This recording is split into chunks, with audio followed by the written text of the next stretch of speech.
Parenting can be stressful, right? And in the heat of the moment, staying calm feels like a challenge. In today's episode, we're getting real about managing our reactions, exploring compassion, and understanding our needs alongside our children's needs. If that's what you need more of in your life today, you're in the right place. Let's simplify things together.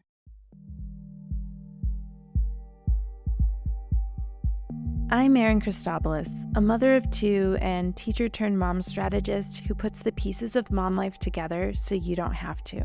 I get that you're short on time and don't have the capacity to figure out everything on your own, which is why I'm here to help you get clear on where to put your focus while protecting your time and energy so you can actually enjoy these years with your little ones. I'm ditching the overwhelming and unrealistic one-size-fits-all tactics and replacing them with an approach that's practical and personal, because I believe your family is one of a kind with its own qualities and values that deserve an adaptable approach, offering support and encouragement where you need it most. From honest conversations and mindset shifts to practical tips and sustainable strategies, consider this your customizable guide to mom life.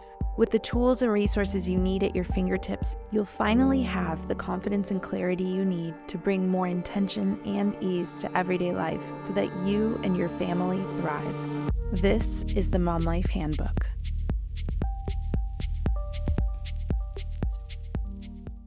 Today we're addressing something that so many of us struggle with: staying calm under the pressures and demands of parenting. It's not easy, is it? In this episode, we're going to talk about practical, relatable strategies for staying calm. We'll start by understanding our nervous system in a way that's easy to grasp. Then I'll guide you through a deep breathing exercise, which can be a lifesaver during stressful moments. We'll explore the power of compassion, the importance of understanding what both you and your child need, and why it's absolutely necessary to take it. Remember, this isn't about striving for perfection, but about equipping you with the tools to feel more confident and composed in your parenting journey. Because let's be real, you're doing an amazing job already. You just need some strategies to help you navigate through the tough times, which is what this episode offers. So if you're ready to embrace a more peaceful and balanced approach to motherhood, grab your coffee and let's get started. I have to say, I'm recording this episode at a particularly challenging time as a mom. I'm exhausted. I'm so tired. And it's hard to show up as a calm parent when you're tired. It takes so much energy from us to remain calm that when we are at our most tired, it can be really hard to manage our own reactivity as parents. And I just want to say that I need today's episode as a reminder as much as maybe you do as well. It's not easy to show up consistently calm as a parent because we're humans too who have our own needs and go through our own highs and lows. And you put that into a dynamic of, a handful of humans in a household who have their own highs and lows and are interacting with one another, it becomes challenging. So just know that as we approach this episode today, I'm coming at it from a place of sharing this journey with you. You certainly are not the only one who may find it challenging to stay calm as a parent, because I'm right here with you. So I'll talk a little bit as we go through the strategies today about how to remain calm as a parent. I'll share some of the strategies that I have found to work really well for me. And if you have strategies that have worked really well for you, I want to hear about them. Will you share with me in a DM? Just find me at Mom Life Handbook on Instagram. Let me know what helps you the most to stay calm. I'd love to know what you rely on as your source of finding your center, staying grounded, and staying calm in those moments that are most challenging for us as moms. And I hope that in today's episode, you do find a new strategy that you can just try. You may find it takes you using it a few times before it starts to really click and become something that you rely upon. And if you do find in this episode reassurance that you needed or a strategy that you're like, oh my gosh, this is what I've been needing, will you please share it with me as a review? I never realized before I started podcasting just how helpful reviews are in helping your show to be seen by new listeners. And I will tell you that just by getting 2 or 3 reviews in a week absolutely helps the show shoot up on the charts and be seen by so many new followers. I was actually honestly amazed. There was one week where I had, I think, 3 reviews come in and we skyrocketed on the charts. And that is so helpful. I will tell you this. I can see how many people would read my blog post, and we have 5x'd the number of people every week that are tuning into the podcast versus reading the blog posts. And what it tells me is that the resources and support that I'm creating through the show are reaching more moms who need it in a way that is meaningful to them. So if you could please help out, take a few moments and visit the show on Apple Podcasts or wherever you tune in, and scroll all the way to the bottom of the show where you can tap how many stars you would rate the show. That's helpful if you don't have a lot of time. But if you have a moment to literally write a 1-sentence review of love tuning into the show, really enjoyed episode 12, whatever it is, that really makes a difference in helping even more moms find the show, which matters more than anything to me. And I feel like if you have found the show to be helpful, you know how meaningful it can be for other women as well.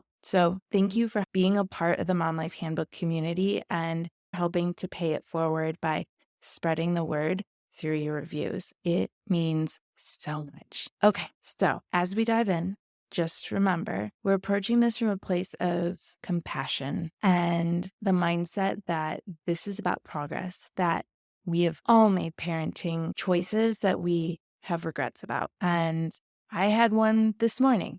We have them and we can have them often. And it's okay because we're still learning. As a teacher, I was very rarely upset or triggered by my students' less than desirable behaviors. It was a lot easier for me to approach it from an outsider's kind of context or point of view. But with my own children, it is very different.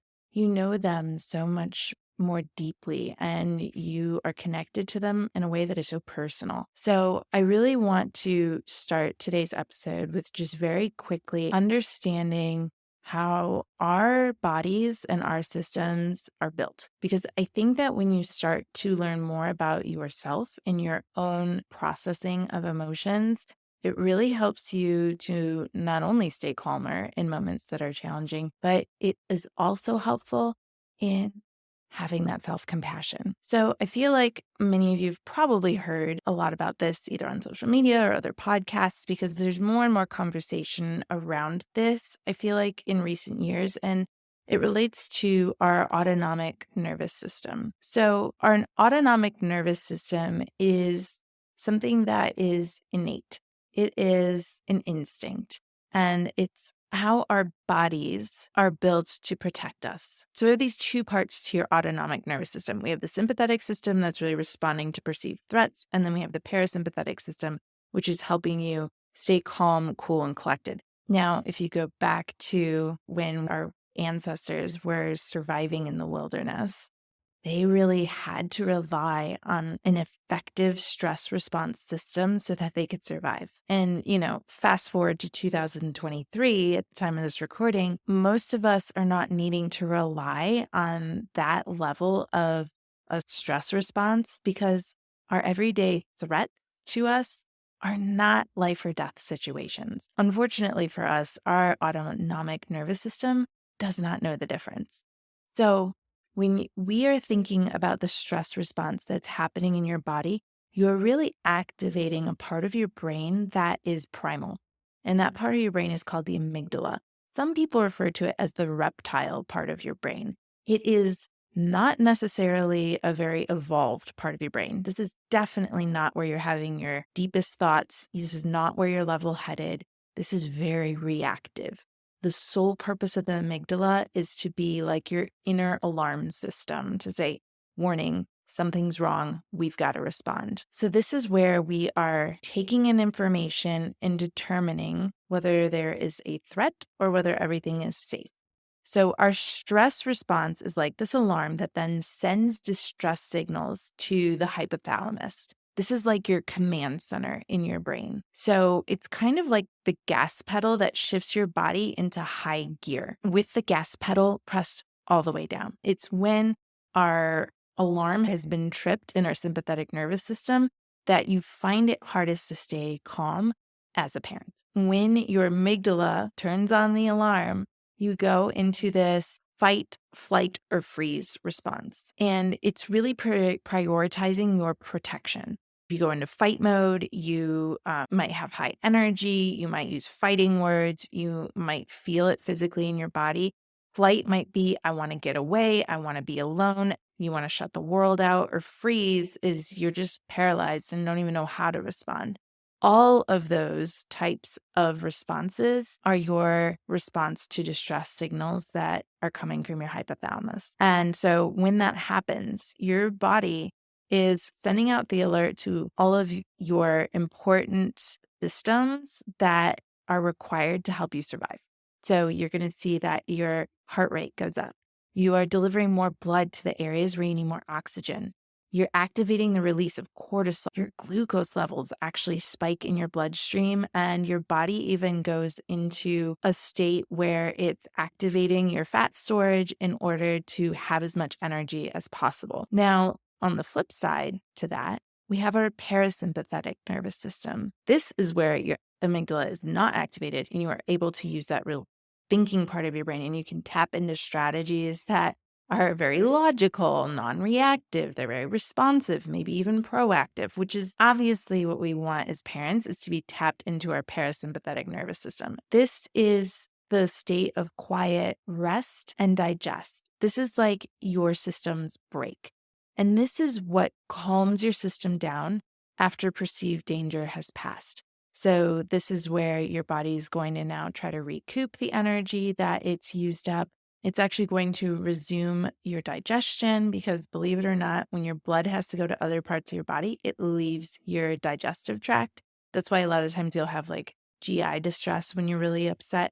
It's because your whole GI tract will actually shut down when you're in a fight, flight, or freeze response. So if you're finding it hard to stay calm as a parent, I want you to start observing and considering which part of your autonomic nervous system is activated. Are you operating from your parasympathetic nervous system or your sympathetic nervous system, which is on high alert? You're going to find that chronic stress can really impact your overall health and well-being. And that's because when you think about what's actually happening in your body when you are activated and you're in this fight, flight, or freeze response day in and day out, it's hard for your body to be in that place of rest and digest, to have a chance to recover, to have a chance to be calm and responsive. And that really will take a toll on you. And slowly but surely will also deteriorate your ability to stay calm as a parent day in and day out. So I really want to highlight the importance of recognizing and managing stress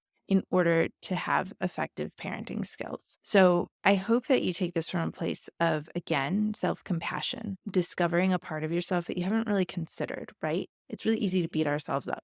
Why am I so reactive? Why can't I be more patient with my kid? I think too, social media places a lot of emphasis on gentle parenting, and it really creates this perception that the best parents are all calm parents. And I'm not sure that that's necessarily a realistic picture that we should be comparing ourselves against. I think what we need to start thinking about is the sentiment behind being a calm parent, the sentiment behind gentle parenting, which is to have the intention to be as respectful and responsive and supportive to our kids in the moments when they need it most, when their sympathetic nervous system has been triggered. And it's hard for us to do that, though, when we are also activated. So I want you to really think less on, I'm not a good parent when I am activated. It's more about, how can I start to recognize this in myself, and how can I really bring in some tools and strategies to get me to a place where I'm operating from the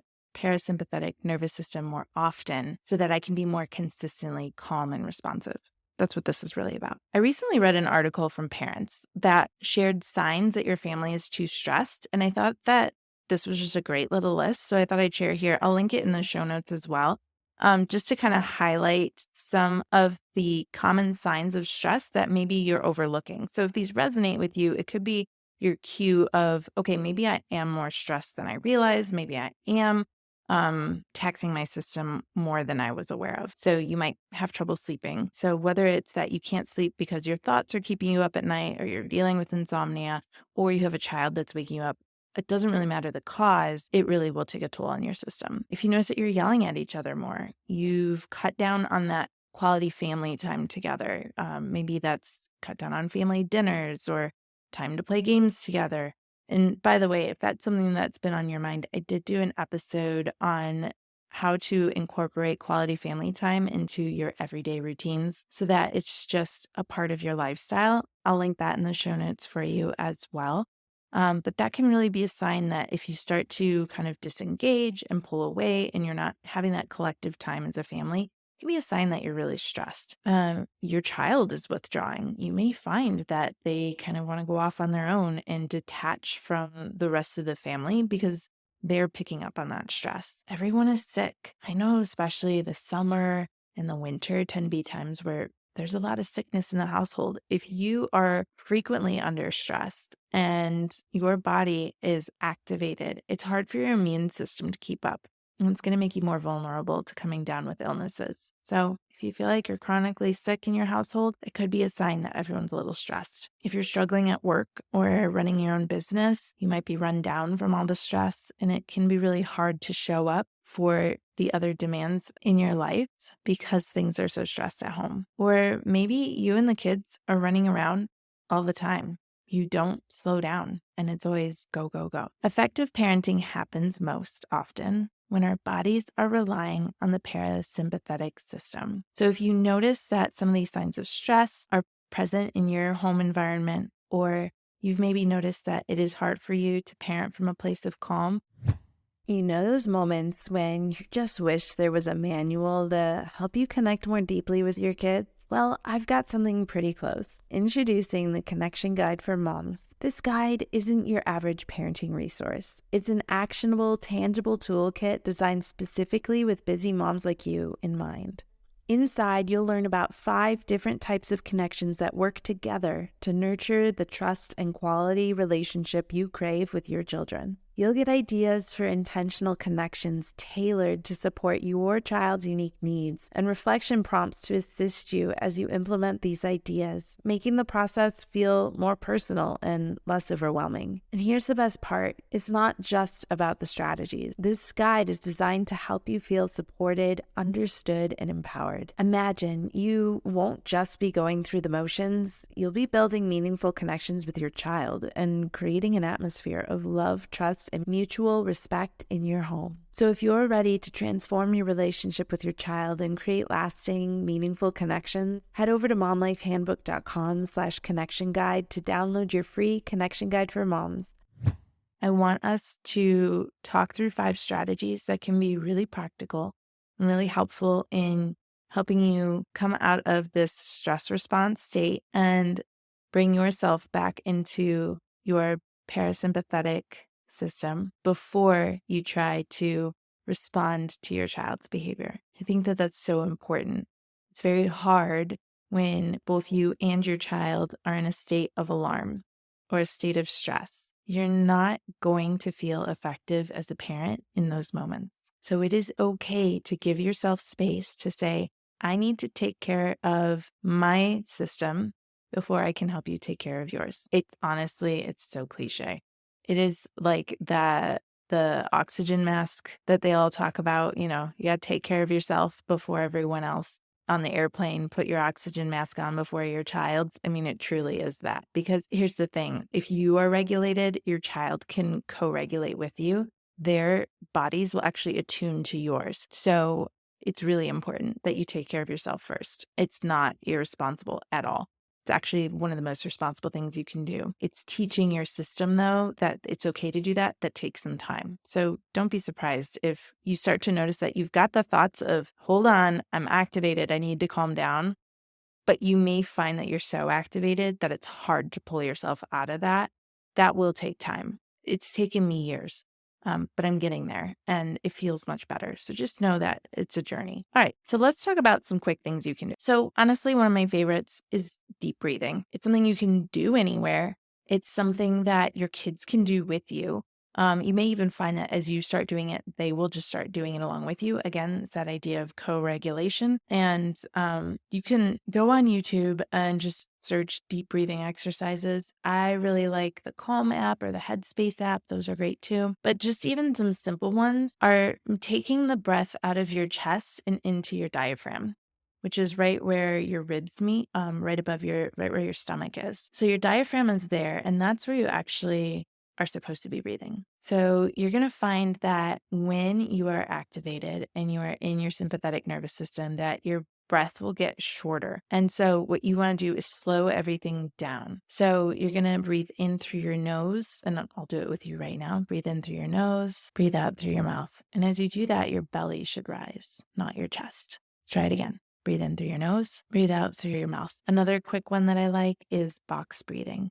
This is actually one that Theo wanted to do before bed last night, and I was really surprised, to be honest. It's funny, I try to teach him these strategies and Stella these strategies, and a lot of times when someone's activated, they don't want you telling them that they need these strategies. So you got to try them when they're calm and they're in their thinking brain, their empathetic system is turned on. That's when you want to try to teach these strategies. And eventually, when they are really activated, they will start to tap into those because their bodies learned them.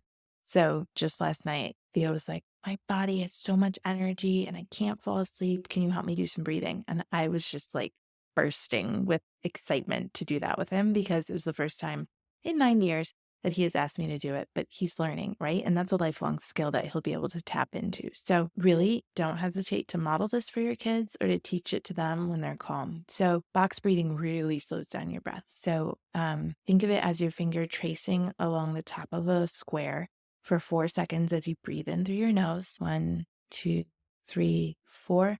And then you hold your breath for 1, 2, 3, 4. And as you do that, you can imagine your finger tracing down the side of the box. And then we're going to retrace our step along the bottom of the box for 4 as you breathe out. 1, 2, 3, 4. And then hold your breath for 4 seconds as you trace up the box side. 1, 2, 3, 4. Breathe in through your nose. 2, 3, 4. Hold. 2, 3, 4. Breathe out. 2, 3, 4. Hold. 2, 3, 4. You don't want to do that for too long, maybe 5 or 6 times max.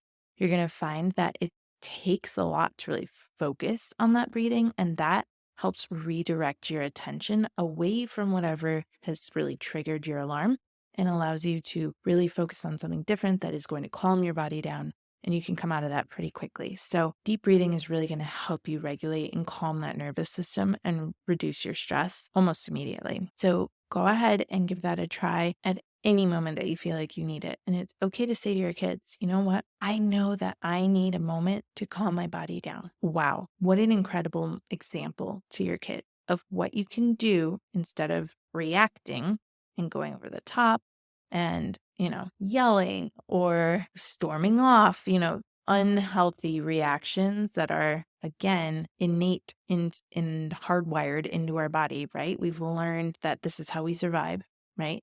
But we know there are better ways to do it. What a great example to show your kids, like, oh, this is a better option, right? So try that regularly when you're calm, and try that regularly then when you are also activated.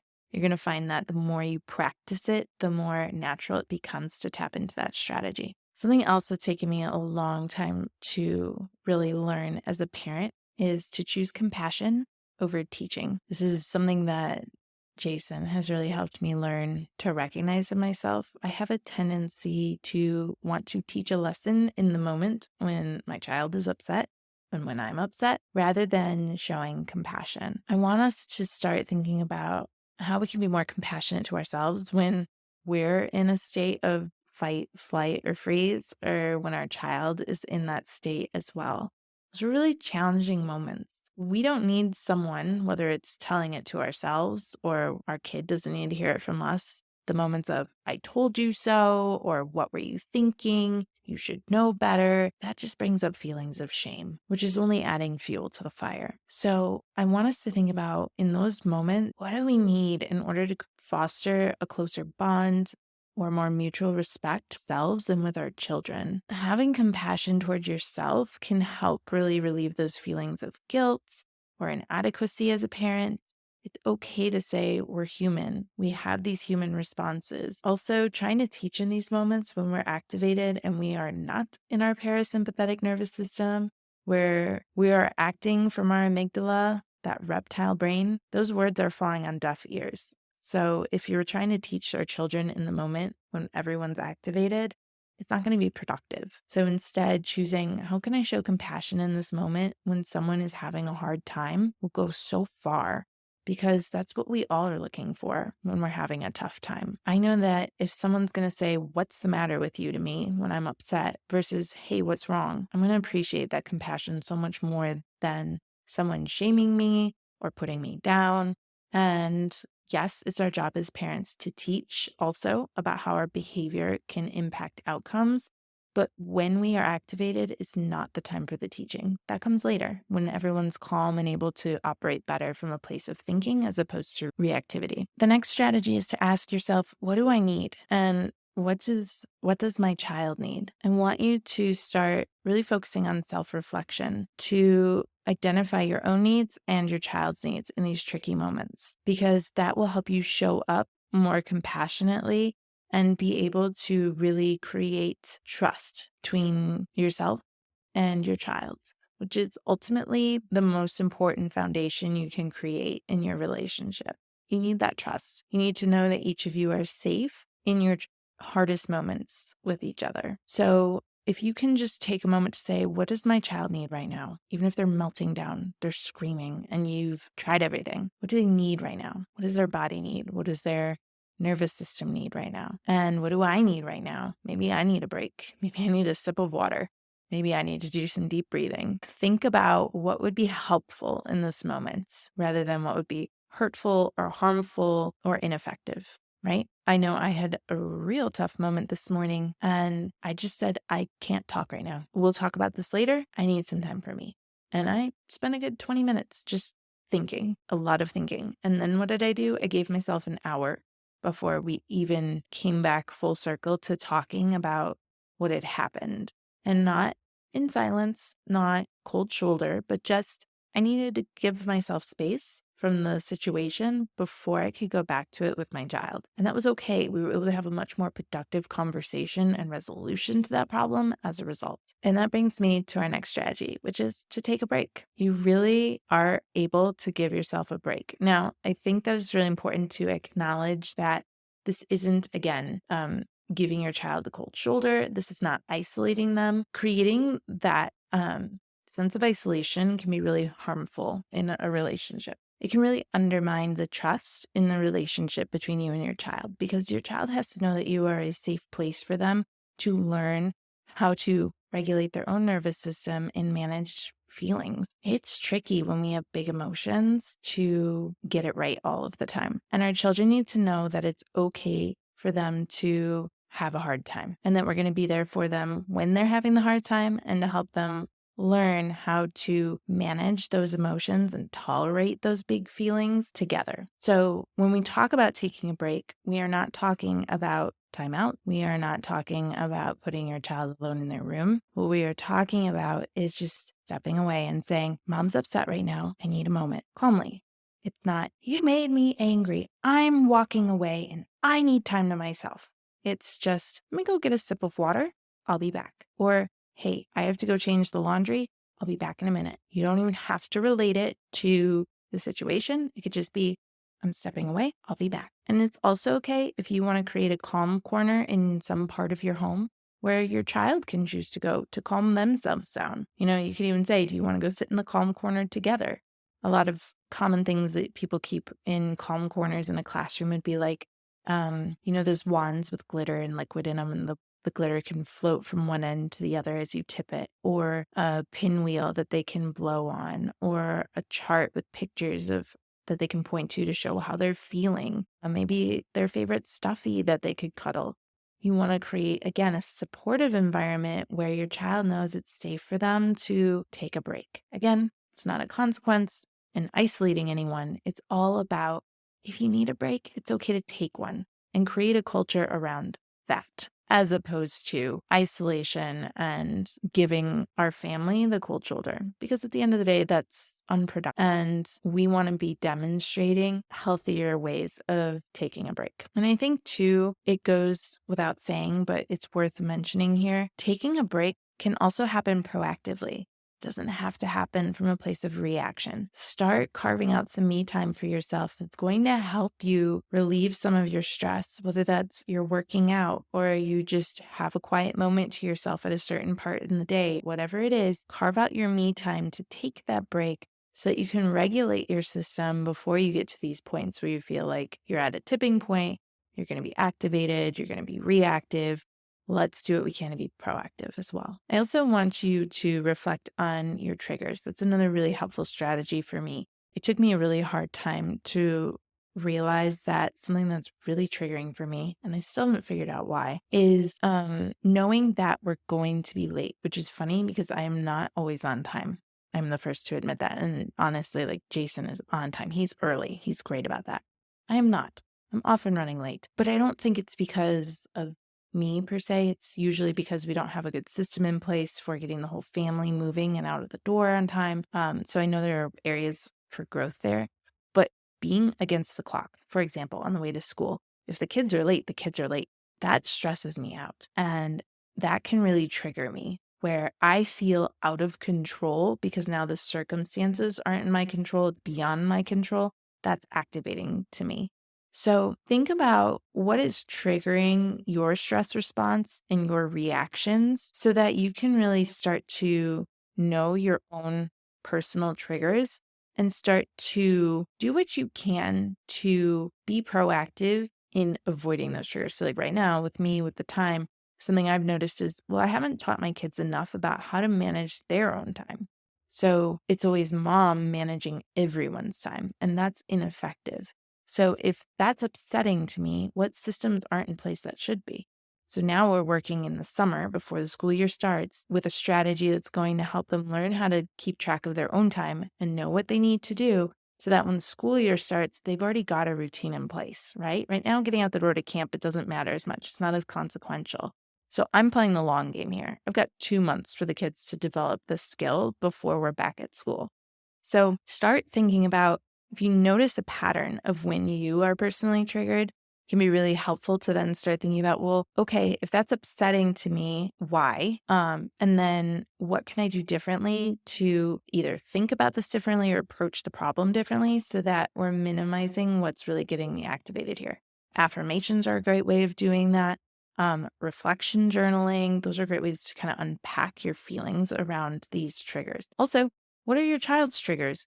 They're going to have things that really set them off too. We all have that. So I'm not talking about avoiding the triggers for them, but how can you help them tolerate situations that are really upsetting to them related to time? I know that one of my kids had a play date coming up, and I knew roughly when the mom was coming to pick them up, but I didn't know exactly. And my child, much like their father, likes to be on time.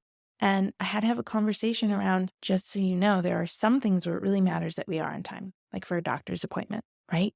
We have to be there on time. If we're not on time, we might lose our appointment. We might have to pay a late fee, or we've been inconsiderate to the doctor and now they can't leave work on time. They're going to have to stay late and the rest of their appointments are going to be late too. So it's really important that we are on time. School, we got to be on time, right? There are other circumstances where our time can be flexible, like a play date. It's okay if that doesn't happen right at 12 noon, right? It could happen at 12:05, 12:10, anything else going on. It's okay. So teaching them flexibility and recognizing situations where it's okay for their nervous system to kind of go into this alert response and when it's okay to be like, it's all right. I know that it might bother me a little, but I can tolerate that, right? So reflect on those triggers for yourself and for your child, and it's going to help you start being more proactive and also more supportive and responsive in the moment because you're going to notice like, I know what's at play here. So there we have it. We have 5 strategies to help you be a calmer parent. We've looked at the importance of understanding our own reactions, deep breathing techniques, choosing compassion, the importance of taking a break. And as busy moms, it's easy to forget that our own well-being directly impacts the kind of parents that we are. So make sure in your parenting that you are parenting yourself as much as you are your children. Today, we learned that understanding our nervous system and how it reacts to stress gives us a head start in managing our reactions. We can better navigate the chaos with this knowledge. And remember that deep breathing is a quick, effective way to regain calm and composure amidst the busyness of mom life. Try it the next time that you feel overwhelmed. It can be a game changer. And choose compassion over teaching in tense moments, because it won't only alleviate the immediate stress, but also nurture our relationship with our kids. And always ask yourself, what do I need? What does my child need? This question allows us to respond with empathy and wisdom, and tap into our thinking brain, which allows us to create more peaceful, compassionate interactions. And never underestimate the power of a meaningful break. It isn't a luxury, it's a necessary component of being an effective, calm parent. So take that break when you need it. It's not only okay, but absolutely necessary. If you have found any of these strategies or insights helpful today, please visit the show in Apple Podcasts, scroll down to the bottom and leave a review. Thank you in advance for paying it forward by taking those 30 seconds to share your thoughts as a review so that more moms like you can be a part of this community as well. And as we close out this episode, remember, you're doing great. The fact that you're here learning and growing shows your commitment to being the best mom you can be. And that is more than enough. Remember, mom life is complex, but it doesn't have to be complicated. Here's to leading with purpose and intention as you simplify mom life in the week ahead.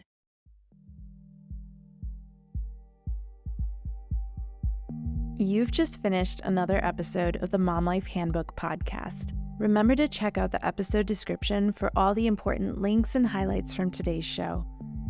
While you're there, tap the subscribe button so that new episodes are always at your fingertips. Before you go, I'd really appreciate hearing your thoughts about the show. It takes as little as 30 seconds to leave a review, and your honest thoughts help me create a better show and help other moms discover it too. And if this episode really helped you out, go ahead and hit the share button to text it to a friend or share it on social media. You never know who in your life might benefit from a little extra support. Don't forget, there are lots of ways to stay connected beyond the podcast. Head over to momlifehandbook.com for additional resources or to learn about how to work with me. And be sure to follow along on Instagram at Mom Life Handbook. Send me a DM to say hey or to share your thoughts on today's episode. Connecting with you personally is what I really love most. And just in case you need to hear it today, you're doing an incredible job. I know it doesn't always feel like it, but you're here, learning how to be better and do better. Keep working to bring more intention and ease into your life, and know that I'm right here cheering you on. You're creating a beautiful journey for you and your family. I am so proud of you.